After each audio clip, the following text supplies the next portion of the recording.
Good morning, students of plus 2 class. Our next topic is study of DNA as the genetic material. तो सबसे पहले हम बात करेंगे ग्रिफ्थ एक्सपेरिमेंट। ग्रिफ्थ एक्सपेरिमेंट, जो ग्रिफ्थ के एक्सपेरिमेंटल एलिमेंट थे वो माइस थे और ग्रिफ्थ ने लिया bacteria that cause the pneumonia, Streptococcus निमोनियाई। इसके दो स्ट्रेन थे, एक था S3 और एक था R2। S3 जो स्ट्रेन था दैट वाज वीरुलेंट होता है जो डिजीज कॉज करता है। R2 था non वीरुलेंट which don't cause the disease। S strain, R strain, S strain पे था एक शाइनी कोट। जब आपने बैक्टीरिया वाला टॉपिक पढ़ा है तो आपने पढ़ा है कि जो टॉक्सिसिटी है या फिर पैथोजेनिसिटी है that is associated on the outer coat, वो बाहर वाले कोट पे एसोसिएटेड है। एंड दैट शाइनी कोट ये किससे बना हुआ है? ये म्यूकस कोट है और इसके साथ एसोसिएटेड है पैथोजेनिसिटी, जिसके कारण ये क्या करता है? It cause pneumonia. R2 strain ये नॉन वीरुलेंट है, इस पे ऐसा कोई कोट भी प्रेजेंट नहीं है। तो अब ग्रिफ्थ का एक्सपेरिमेंट, ग्रिफ्थ ने पहले क्या किया? S स्ट्रेन बैक्टीरिया इसने माइस में इंजेक्ट किए that cause the death of mice due to the disease causing ability of S strain। और second R2 injected into mice and all the mice were living। माइस में कुछ नहीं हुआ, सभी माइस लिविंग थे। अब थर्ड हम बात करेंगे, फिर इसने हीट किल्ड S strain लिया, हीट किल्ड S strain। अब अगर हम बात करें डीएनए की क्वालिटी होती है denaturation and renaturation. What is the meaning of denaturation and renaturation? जब टेम्परेचर हाई करते हैं तो डीएनए का स्ट्रक्चर जो बॉन्ड मेंटेन कर रहे हैं वो बॉन्ड ब्रेक डाउन हो जाते हैं और डीएनए का स्ट्रक्चर डिस्टर्ब हो जाता है, दैट इज कॉल्ड डीनेचुरेशन। पर जब टेम्परेचर नॉर्मल आता है डीएनए में बॉन्ड फॉर्मेशन द्वारा स्टार्ट हो जाती है, डीएनए का स्ट्रक्चर भी द्वारा से बन जाता है, that is called डीनेचुरेशन। पर अगर हम डीनेचुरेशन और रीनेचुरेशन की बात प्रोटीन में करते हैं, प्रोटीन में डीनेचुरेशन होती है, रीनेचुरेशन नहीं होती। Heat killed S strain, heat killed S strain को जब माइस ने डाला तो ये जो माइस थे वो लिविंग थे। हीट किल्ड S strain से क्या हुआ? सेल डेड हो गई और जो डीएनए है, डीएनए को एक्सप्रेशन के लिए सेल की जरूरत पड़ती है। अब बिना सेल के डीएनए अपने आप को एक्सप्रेस नहीं करेगा, इसलिए माइस लिविंग रहेंगे। लास्ट में उसने क्या किया? Heat killed S strain plus लिया R strain, injected into mice and these mice they become died। अब यहाँ आप देखें, फिर इस जब माइस को देखा गया तो इस माइस में दोनों टाइप के बैक्टीरिया मिले, S strain as well as R strain। दोनों टाइप के बैक्टीरिया माइस में प्रेजेंट थे, S strain और R strain। Heat killed S strain, S strain bacteria लिए, उनको हीट किल्ड किया, उनको हीट दी, S strain तो खत्म हो गए। पर जब उनमें R strain डाले, R strain के पास सेल थी, R strain लिविंग थे। R strain की क्या एबिलिटी है? R strain ने S strain के डीएनए को पिक कर लिया और उस डीएनए ने R strain में जाके डोमिनेंस किया और उसने वीरुलेंसी कॉज कर दी। उसने R strain को किसमें चेंज कर दिया? S strain में। R strain get changed into S strain, this is also called transformation।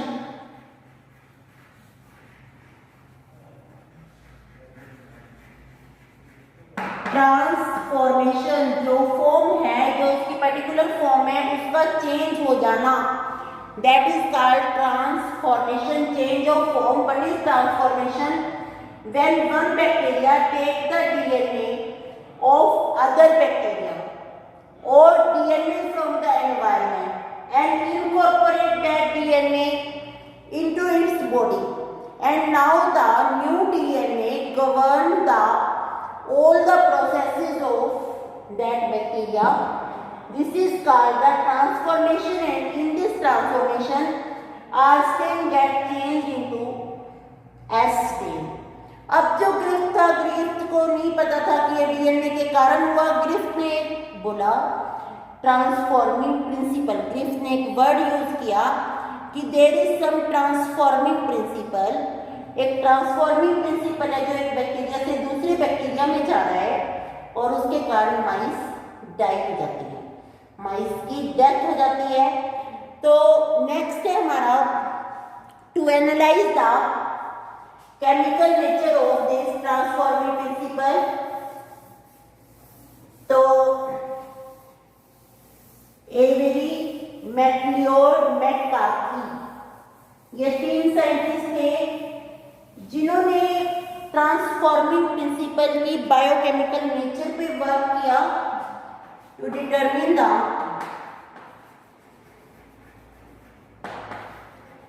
Biochemical nature of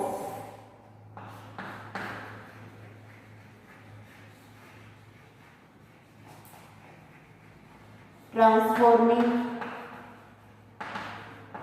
principal. Avery, MacLeod and McCarty, इन्होंने वर्क किया, इन्होंने लिया। अब हम बात करते हैं एस स्ट्रेन, जो S3 था, इसको अलग अलग कंपोनेंट में चेंज कर दिया। प्रोटीन लिए इसके, कार्बोहाइड्रेट लिए,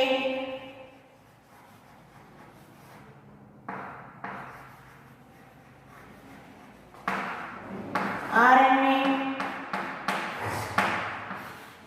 और डीएनए। अब इसने प्रोटीन को माइस में इंजेक्ट किया, injected protein into mice. There is no effect,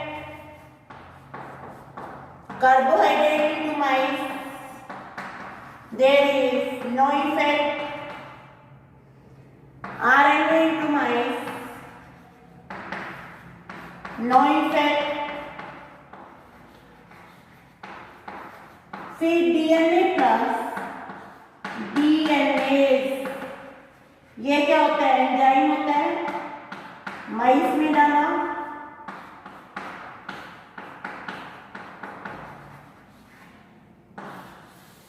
फिर केवल डीएनए लिया, डीएनए को माइस में डाला,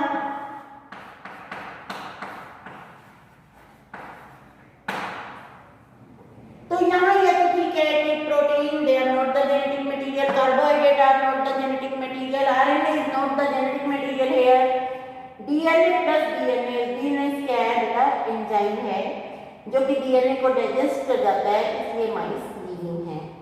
और जब अकेला डीएनए डाला माइस की डेथ होगी। That means pathogenicity is associated with genes and the smallest segment of DNA is called gene. तो यहाँ एनसीईआरटी में एक क्वेश्चन है, what is the difference between DNA and DNase? DNase is the enzyme and DNA is the macromolecule. तो next फिर एक experiment किया गया, Hershey and Chase experiment. Hershey and Chase experiment, इन्होंने लिया बैक्टीरियोफेज,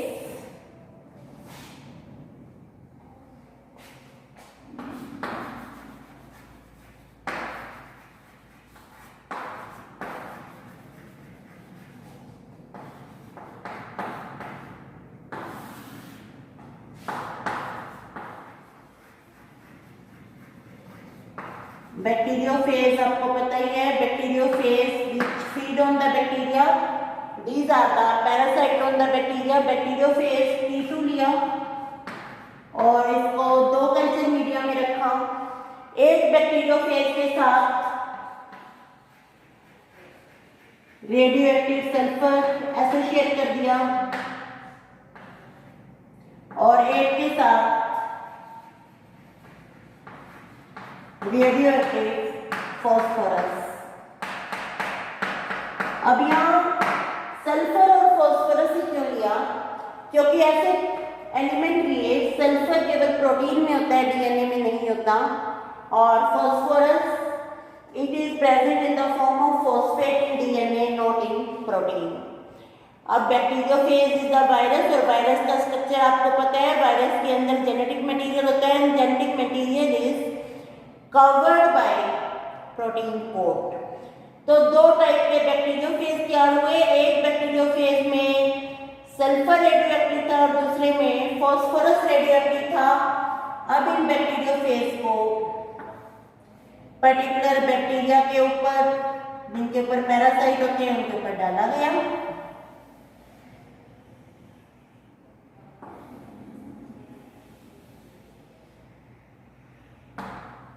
ये इसका जेनेटिक मटेरियल है, ये टेल फाइबर है, यहाँ ये छेद करेगा, और ये बैक्टीरिया का जेनेटिक मटेरियल है, ये जेनेटिक मटेरियल वायरस का अंदर आ जाएगा। ये है जिसमें रेडियो एक्टिव फॉस्फोरस है। सेकेंड हम साथ साथ चलेंगे।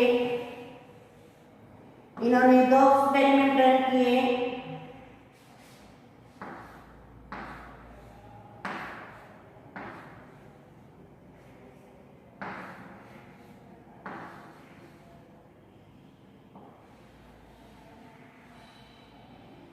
ये फिर यहाँ आ गया, इसमें रेडियोएक्टिव सल्फर प्रेजेंट है। अब radioactive phosphorus it cannot be part of protein code, it is the part of this DNA, because in DNA phosphate group is present, radioactive sulfur it is the part of protein code। इसने भी अपना genetic material bacteria को दे दिया, इसने भी दे दिया। Infection progress में है, अब इनको अलग कर दिया सेंट्रीफ्यूगेशन से, दोनों को अलग करना।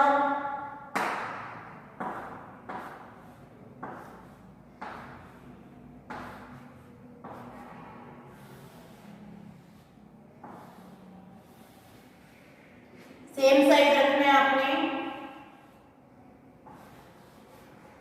यहाँ फॉस्फोरस अंदर चला गया,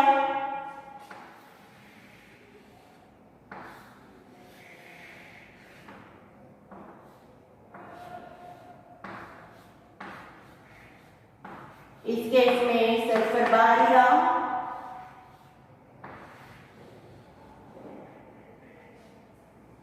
इसके बाद किया सेंट्रीफ्यूगेशन।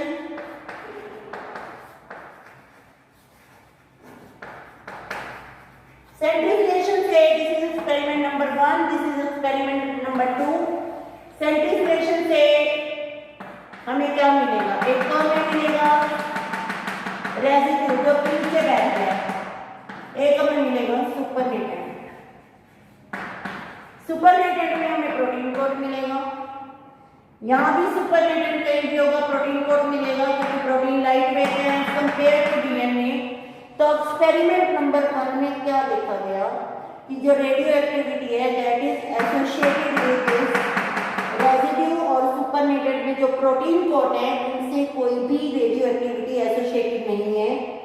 सेकंड, इस एक्सपेरिमेंट में देखा गया radio activity is associated with protein code that is present in supernatant and not in bacteria. तो इससे फिर ये एनालाइज हुआ, DNA is the genetic material, क्योंकि डीएनए अंदर जा रहा है, प्रोटीन अंदर नहीं जा रहा। इसमें आप एक स्टेप और कर सकते हैं कि अब जो वायरस है, वायरस अपने अंदर लाइफ को पूरा करता है, वायरल पार्टिकल बनाता है।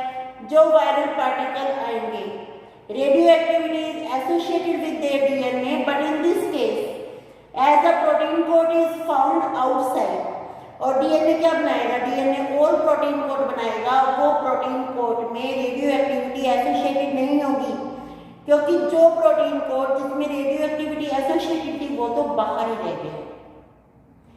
तो ये एक्सपेरिमेंट है हार्शे एंड चेज एक्सपेरिमेंट। अगर आपके पास क्वेश्चन आता है describe an experiment to show that DNA is the genetic material, तो आपने हार्शे एंड चेज का देना है, क्योंकि ग्रिफ्थ ने तो ट्रांसफॉर्मिंग प्रिंसिपल बोला था, ट्रांसफॉर्मिंग प्रिंसिपल पे आता है तो आपने ग्रिफ्थ का देना है, और biochemical nature of transforming principle तो जब एक्सपेरिमेंट किया था वो देना है। इसके बाद हम बात करते हैं semi conservative mode of DNA replication. Semi conservative mode of DNA replication से पहले let us compare the DNA and RNA. Why the DNA is more stable as compare to RNA. एक तो आरएनए ओपन है, RNA single stranded, DNA is double stranded. जो DNA है उसमें nitrogen base they are not exposed. Second हम बात करते हैं डीएनए में शुगर डीऑक्सीराइबोज है, जिसमें सेकंड कार्बन से ऑक्सीजन को रिमूव कर दिया गया। आरएनए में शुगर राइबोज है। Deoxyribose is more stable as compare to ribose. फिर हम बात करते हैं यूरासिल और थाइमिन की। Thymine is more stable as compare to uracil.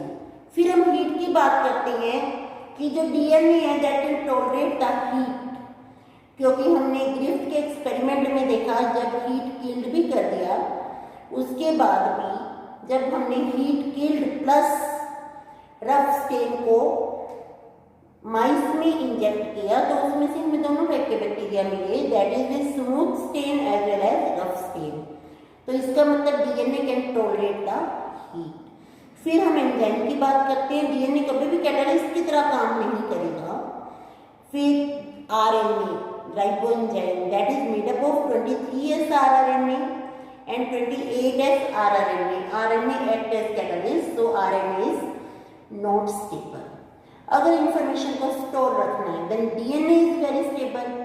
Information को कम्युनिकेट करना है then RNA is the best suited material. अब हम बात करते हैं semi conservative mode of DNA replication. This is the Stahel experiment, Matthew and Stahel. What is the meaning of semi-conservative? Semi-conservative mode of DNA replication, इसका मतलब है कि DNA के दो नए स्ट्रैंड जो बनते हैं, जैसे मैं आपको यहाँ दिखा रही हूँ, A, T, C, G, T, A, G, ये डीएनए है पेरेंट डीएनए, तो this is 5 prime to 3 prime, 3 prime to 5 prime. इसके जब दो स्ट्रैंड बनेंगे, बीच से स्प्लिटिंग हुई तो ये A T C G T A जी सी, नया स्टैंड टी ए जी सी, ये ए टी सी जी, ये। अब आप देखिए ये जो न्यू डीएनए बने, इससे दो डॉटर डीएनए बने, उसमें एक स्टैंड पेरेंट कंजर्व है, इसमें भी सेम एक पेरेंट स्टैंड और एक न्यू स्टैंड है, और जो दो डीएनए बने हैं that having the same base pair as that of parent stand. अब मैथ्यू एंड स्टेहल इन्होंने क्या किया, इन्होंने एक हैवी आइसोटोप लिया नाइट्रोजन का, यहाँ आपको ध्यान रखना है रेडियो एक्टिव नहीं बोलना, NH4 ClN15 लिया, इसमें डीएनए लिया bacteria Escherichia coli that is present as commensal lesion in the human intestine। अब इस डीएनए के जो दोनों स्टैंड थे, क्योंकि मीडियम ये ही है, उन दोनों स्टैंड में रेडियो एक्टिव हैवी आइसोटोप था नाइट्रोजन का।